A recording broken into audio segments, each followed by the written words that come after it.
एकदम मन में बेबसी, गुस्सा, हेल्पलेसनेस आई कि मैं क्या कर सकती हूँ, मैं किस तरह से अपना दुख प्रकट करूँ। तो उसी भावनाओं के तहत मैंने अपने बाल काटे, क्योंकि सारे विश्व की महिलाएं अपने रिलीजन इन सबसे ऊपर उठ के केवल एक महिला के लिए सब लोग खड़ी हैं, महिलाओं के हित के लिए, अधिकार के लिए।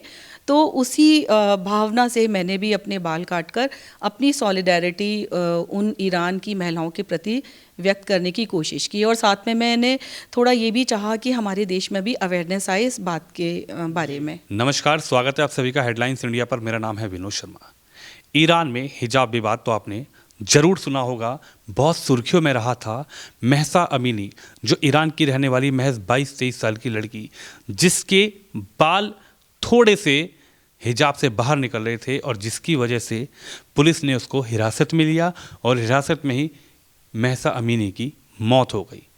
और उसके बाद तो ये समझिए कि ईरान की रहने वाली महिलाओं ने एक तरीके से हिजाब को उतारा और हिजाब को उतार कर कहीं ना कहीं आग में उसको जला कर रख दिया। और हिजाब पर ही आपने देखा होगा कि पिछले कुछ दिनों में लगातार ईरान की जो तस्वीर आई थी कि महिलाओं में कितना गुस्सा था। लेकिन आज हम बात कर रहे हैं हिंदुस्तान में रहने वाली एक ऐसी महिला की, और वो भी हिंदू महिला की। मेरे साथ मौजूद हैं डॉक्टर अनुपम भारद्वाज जी।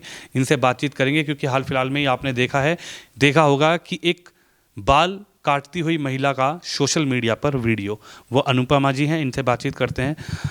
क्या कहेंगी मैम, एक सोशल मीडिया पर लगातार वीडियो वायरल हो रहा है जिसमें आप बाल काटती हुई नज़र आ रही हैं, इस पर आप क्या कहना चाहेंगी?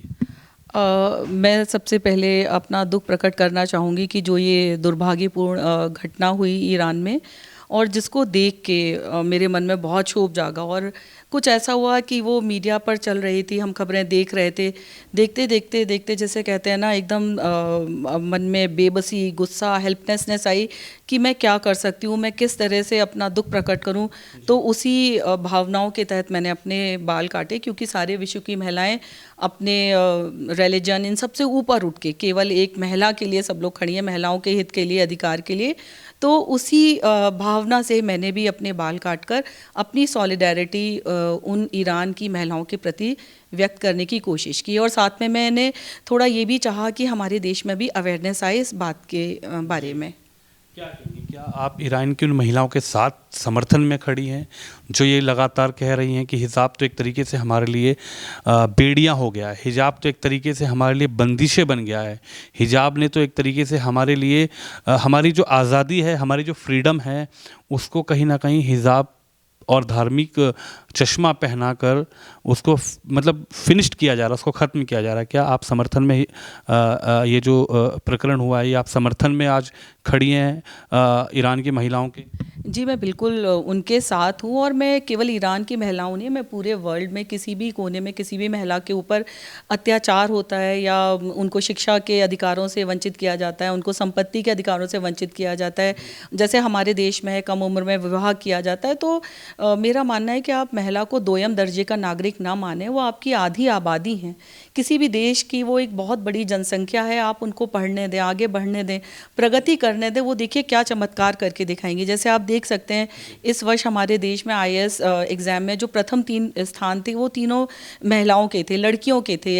इस बार जो आर्मी का एंट्रेंस एग्ज़ाम होता है उसमें भी लड़की ने टॉप किया। आपने अवनी चतुर्वेदी के बारे में सुना होगा, वो फाइटर प्लेन उड़ा रही हैं। तो अगर आप महिलाओं को शिक्षित करेंगे, आप लड़कियों को आगे बढ़ाएंगे, आप प्रोत्साहन देंगे, तो वो बहुत कुछ कर सकती हैं।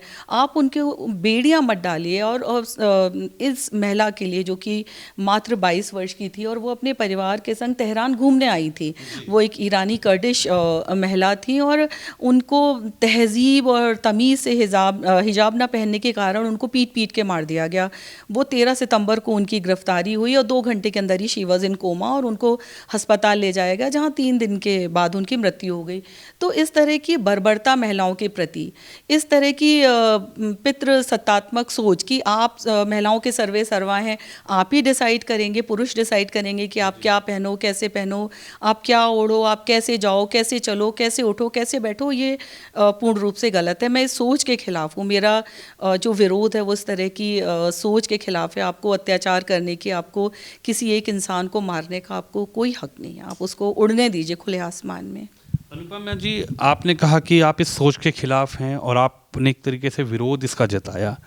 विरोध जताने का कोई और भी तरीका हो सकता था। मैं ये जानना चाहता हूँ, देश भी ये जानना चाहता है कि अगर आपको विरोध जताना था, अगर आपकी नाराज़गी है या नाराज़गी थी उन लोगों से जिन्होंने महसा अमीनी को मार दिया, जिनकी वजह से उस 22 साल की लड़की की कह सकते हैं कि मृत्यु हो गई, या उन जी या उन लोगों से कहीं ना कहीं आपको गुस्सा है, आपके मन में पीड़ा है, जो लोग इस प्रथा को चला रहे हैं आज तक भी, तो तरीका तो कुछ और भी हो सकता था। आप बोल कर आप गुस्सा प्रकट कर सकते थे, लेकिन ये मन में कैसे आया कि मैं बाल काटूं और बाल काट कर ये बिल्कुल, मैं गुस्से व्यक्त हर तरह से किया जा सकता था, आप बोल सकते थे कुछ भी, पर इसमें हुआ क्या था कि हिजाब में उनके कुछ बाल बाहर दिख रहे थे, और इस तरह की ये एक प्रतीक है, ये एक प्रतीक है ईरान में हुई घटना का विरोध करने का, कि महिलाएं विश्व में अन्य, मैंने जैसा पहले भी आपसे इस बात की चर्चा की है कि बहुत सारे देशों की महिलाओं ने बाल काट कर अपना विरोध प्रकट किया, अपनी सॉलिडारिटी प्रकट की है, तो मैंने भी उसी तरह से अपना विरोध प्रकट किया है, अपनी सहानुभूति, अपनी सॉलिडारिटी ईरान की महिलाओं के प्रति व्यक्त की, और मैं प्रार्थना भी करती हूँ ईश्वर से कि वहाँ जल्द से जल्द महिलाओं को डेमोक्रेटिक अधिकार मिले। अनुपमा जी, आप एक दूसरे रिलीजन से, एक दूसरे धर्म से आती हैं, ये एक दूसरे धर्म का मामला है। उन्होंने कहा कि भाई ये हमारे शरीयत में है, हमारे ये शरीयत में लिखा गया है, या फिर हमारा जो धर्म है उस धर्म के अनुसार ये लिखा गया है। लेकिन वहीं अगर ईरान की बात करें तो वहाँ की महिलाएं भी आज कहीं ना कहीं, जब वो रोष प्रकट कर रही थी, जब वो गुस्सा प्रकट कर रही थी, जब वो सड़कों पर आग जलाकर हिजाब को ऐसे हिलाकर उसको आग में डाल रही थी, क्या कहेंगे? उनका ये कहना है कि हमारी आज़ादी तो एक तरीके से ईरान के अंदर बिल्कुल बेड़ियों में बंद कर ली है। जी, मैं सबसे पहले अपना ऑब्जेक्शन एक शब्द के ऊपर रखूंगी कि आप मुझे बार बार हिंदू महिला कह के ना कहें। मैं सर्वप्रथम एक महिला हूं, और ठीक है, मेरा धर्म मेरे लिए महत्वपूर्ण है, पर ये जो हमारा विरोध है ये किसी भी धर्म के से ऊपर उठ के, ये एक मानवतावादी विरोध है, और हमारा ये मानना है कि आप इतनी क्रूरतम सजाएं मत दीजिए। हमारे देश में भी हमारे मुस्लिम भाई बहन हैं और बहुत भारी संख्या में है, पर हमने अपने देश में इस तरह की घटना आज तक नहीं सुनी कि हिजाब गलत तरीके से पहनने से या किसी महिला को पीट पीट के मार दिया गया है। यानी आप इसके पूरी तरीके से विरोध में हैं, और एक महिला होने की नाते इसके विरोध में है, ना कि कोई धर्म, ना कि कोई जाति, ना कि कोई सामाजिक। मेरा बिल्कुल मानना है, आप इस घटना को धर्म, जाति, रिलीजन और रीजनलिज्म इनके दायरे में मत बांधिए। आप एक महिलाओं के, जैसे मैंने अगर ईरानी महिला के हित के बारे में बात की है, तो साथ में मैंने लगे हाथ जागरूकता फैलाने की कोशिश की है कि हमारे भी देश में कई महिलाएं हैं जिनको पढ़ाई के अधिकार से वंचित रखा जाता है, संपत्ति के अधिकार से वंचित रखा जाता है। तो सबके प्रति है कि आप, ये समय है, ये 21वीं सदी है, ये इस तरह की घटनाओं का समय नहीं है, ये प्रगति करने का समय है, ये महिलाओं को आगे बढ़ाने का समय है। एक आखिरी सवाल आपसे अनुपमा जी, क्या संदेश देना चाहती हैं पूरे देश को? क्योंकि आपने जो किया वो पूरी तरीके से, एक तरीके से कहते हैं कि पानी की तरह, हवा की तरह वायरल हुआ। लोगों ने एक बहुत उस चीज़ को देखा कि भाई एक हिंदू महिला के अंदर भी, हालांकि मैं दूसरी बार भी ये शब्द यूज़ कर रहा हूँ, लेकिन आपने कहा कि एक महिला होने के नाते मेरे को गुस्सा था और मैंने उसको प्रकट किया। और आपने ये भी बताया कि मैंने बाल इसलिए काटे क्योंकि महसा अमीनी के बाल हिजाब से बाहर निकले हुए थे, जिसकी उसको इतनी बड़ी सज़ा दी गई कि आज वो 22 साल की लड़की इस दुनिया में नहीं है। आखिरी सवाल, क्या संदेश देना चाहती हैं और क्या कहना चाहती हैं उन लोगों से जो आज भी एक कट्टरपंथी सोच रख रहे हैं, या वो लोग जो आज भी ये सोचते हैं कि महिलाएं शायद सिर्फ उसी काम के लिए हैं कि उनको ब्याह कर लिया जाए, उनसे शादी करके उनको लाया जाए और उनको घर का चूल्हा चौका में ही उसको रखा जाए? जी, मेरा सबसे पहला संदेश यही है कि आप महिलाओं को खुले आसमान में उड़ने दें, उनको पंख पसारने दें, उनको आप एक जिंदा लाश बनाने की कोशिश ना करें।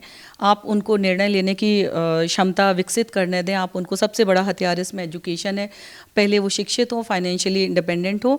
और मैं एक बात पुनः सबको बताना चाहूँगी, सारे दर्शकों को, कि जब मैंने अपनी ये पोस्ट डाली तो उस वक्त मेरे मित्र, जिसमें कई पढ़ी लिखी महिलाएं हैं, पुरुष हैं, फेसबुक पर मैंने ये पोस्ट डाली थी, तो सबके बड़े चिंतित से मैसेजेस आए। लोगों ने ओपनली लिखा, और जो लिखने में थोड़ा संकोच अप्रोच कर रहे थे तो उन्होंने मुझे पर्सनल मैसेंजर पर मैसेज डाले, सैकड़ों मैसेज आए।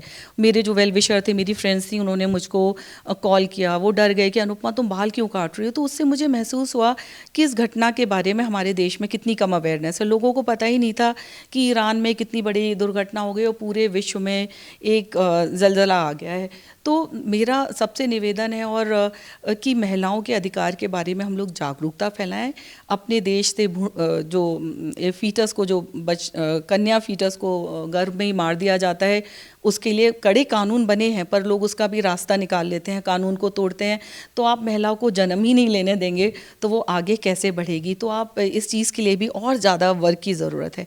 ऑल्दो हमारे देश में बहुत काम हो रहा है, बेटी बचाओ बेटी पढ़ाओ, पर हमें और स्ट्रांगली इसके बारे में अवेयरनेस फैलानी है और हमें और ज़्यादा एकजुट होकर सभी को काम करना है। और एक चीज़ मैं ज़रूर आपके चैनल से सबको कहना चाहूँगी कि महिला होने के नाते हमारा एक बहुत महत्वपूर्ण कर्तव्य है कि हम अपने बेटों को ऐसे ग्रूम करें, हम अपने बेटों को इस तरह से बड़ा करें कि वो महिलाओं का सम्मान करना और आदर करना सीखे। तो इसी तरह से जब हम आगे बढ़ेंगे तो हमारा देश, हमारा विश्व सब आगे बढ़ेगा। और मैं ये भी संदेश देना चाहूँगी कि ये जो एक क्रांति ईरान में आई है, तो ईश्वर करे और ऐसा सारे विश्व के नेता उनके ऊपर ऐसा प्रेशर डालें कि वहाँ पर डेमोक्रेसी आए और महिलाओं का जो दमन हो रहा है, शोषण हो रहा है, जिस तरह से उनको हैरेस किया जा रहा है, मारा जा रहा है, वो ना मारा जाए। अनुपमा जी, एक बात बताइए, जब आपने बाल काटे, वो वीडियो वायरल हुई, तो आपके फ्रेंड सर्कल तो होगा, आपने पहली बार शायद है कि ऐसा काम किया होगा कि लोग हक्का बक्का हो गए होंगे कि भाई आखिर अनुपमा को क्या हो गया, आखिर ये क्या हो रहा है। तो क्या किसी का फ़ोन आया, किसी का मैसेज आया तुरंत वीडियो वायरल होने के बाद, क्योंकि वो एकदम हवा की तरह वीडियो वायरल हुई है? देखिए, मेरे बहुत सारे मित्र हैं और बहुत सारे लोग चिंतित हो गए। कई लोग तो मेरी मेंटल हेल्थ को लेके चिंतित हो गए, उनको पता ही नहीं था कि ये कितना बड़ा आंदोलन हो रहा है। पर मैं इसमें एक बात ज़रूर मेंशन करना चाहूँगी। मेरी एक मुस्लिम महिला मित्र हैं, जब उन्होंने ये देखा, जैसे ही मैंने ये पोस्ट किया, थोड़ी देर के बाद ही उन्होंने देखा और she was one of the first person जिन्होंने इसको बहुत अप्रिशिएट किया और उन्होंने इस मेरे वीडियो को डिफरेंट सोशल मीडिया प्लेटफॉर्म पर खुद पोस्ट किया और इसको बहुत ज़्यादा सपोर्ट किया। तो वो लोग भी, जो हमारी मुस्लिम बहनें हैं, वो लोग भी इस तरह के अत्याचार के बहुत अगेंस्ट हैं कि आप हिजाब को तरीके से, सलीके से, तमीज़ से ना पहनने पर किसी महिला को पीट के मार दें। अच्छा, लेकिन ये सवाल एक ये भी बनता है कि आखिर मुस्लिम, जो हिंदुस्तान का भी मुस्लिम है, वो अवेयर क्यों नहीं है इस चीज़ को लेकर? जी, मैं इसको हिंदू मुस्लिम के दायरे में नहीं बांधना चाहूँगी, क्योंकि जितना ही मुस्लिम अनभिज्ञ हैं इस घटना से, तो मेरी जो भी हिंदू मित्र हैं, वैसे तो मैंने कभी अपने मित्रों को हिंदू या मुस्लिम या क्रिश्चियन इस तरह के उसमें नहीं देखा, पर जब अब इस तरह से सवाल उठ रहा है तो मेरी जो हिंदू मित्र हैं वो लोग भी उतने ही अनभिज्ञ थे। बहुतों के मैसेज हैं, वो ओपन प्लेटफॉर्म पे हैं, उसमें टाइम लिखा हुआ है कि किसने कब मैसेज डाला। लोग यही कह रहे हैं, अरे ये क्या कर रहे हो, अपने बाल क्यों काट रहे हो, क्या तुम परेशान हो, तुम्हारा क्या कुछ झगड़ा हो गया है। तो सभी लोग अनभिज्ञ हैं। मुझे लगता है हमारे देश में इस घटना को लेके बहुत ज़्यादा अवेयरनेस नहीं थी, जितनी वेस्टर्न कंट्री में थी उतनी हमारे देश में इस घटना को लेके अवेयरनेस नहीं थी। और मैं सोशल मीडिया की इस चीज़ के लिए बहुत शुक्रगुजार हूँ कि उन्होंने वायरल किया, ये वायरल हुआ और ज़्यादा से ज़्यादा लोगों ने इसको देखा और इसको अब लोग डिस्कस कर रहे हैं, इस इशू को, ईरान वाली घटना को, महिलाओं के राइट्स को डिस्कस कर रहे हैं। तो मुझे लगता है ये एक बहुत बड़ा इशू है, एक बहुत बड़ा मुद्दा है, पर मेरा अगर कंट्रीब्यूशन की एक छोटी सी बूंद इस महासागर में है तो मैं उसके लिए अपने आप को बहुत खुशनसीब मानती हूँ।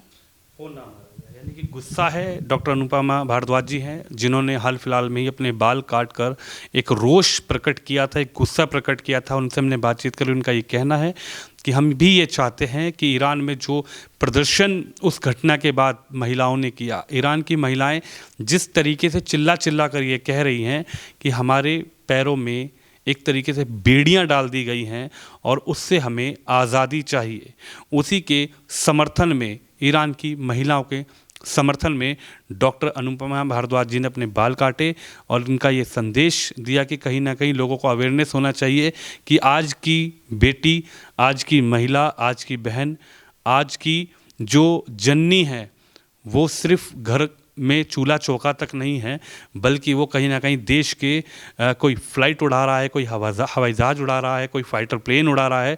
तो कहना यही है, संदेश यही है कि महिलाओं का भी सम्मान हो, आदर हो और उनको उनके खुले पंखों के साथ आसमान में उड़ने की आज़ादी दी जाए।